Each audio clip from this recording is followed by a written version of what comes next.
When my kids were little, I'd often hear from other people, the time goes so quickly. And it has, and now I say that to other people. One of those ways it goes quickly is planning for college. College can be something that comes at a time that a lot of change is happening. Often it's an important time to save for retirement when kids are in college, and oftentimes also parents might be aging and having additional needs. So how do we save for college in a way that will help with all these different competing priorities? I often tell people, your kids can take a loan for their college, but you can't take a loan for retirement.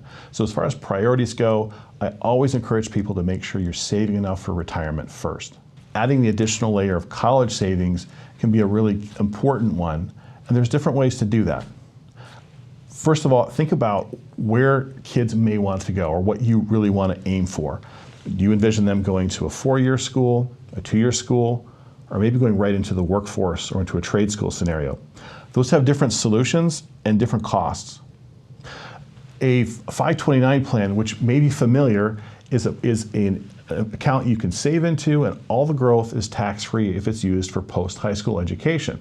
There are also some elements that have happened recently where it can be used in some cases for K-12 private education as well. There's two kinds of 529 plans, two primary kinds.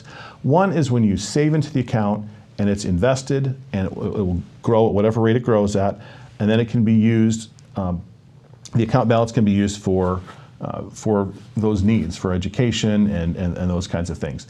The other is a prepaid tuition plan, which means in Michigan it's called the MET, the Michigan Education Trust. In that case, you're buying semesters. So you buy a certain number of semesters at an in-state school, and then you have those for the kids when they go to college. The challenge with those is they might not get the same benefit if they went to one school versus another.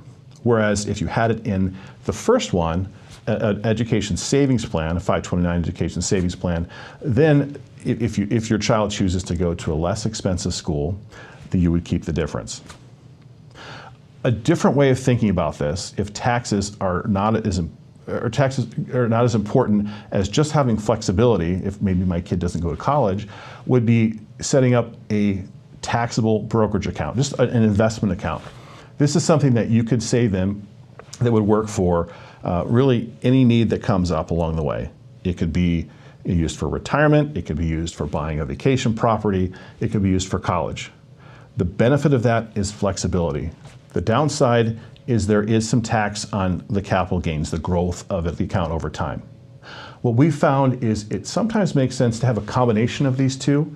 Maybe to save for 2 years worth in a college savings plan, a 529 type plan, and then save the other 2 years in a taxable brokerage account where that money is more flexible.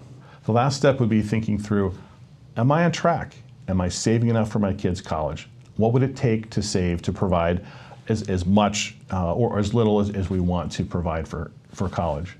That would involve running some projections, seeing what you've already done and what you're saving, and that's something we do for our clients all the time. We're happy to go through that process with you as well.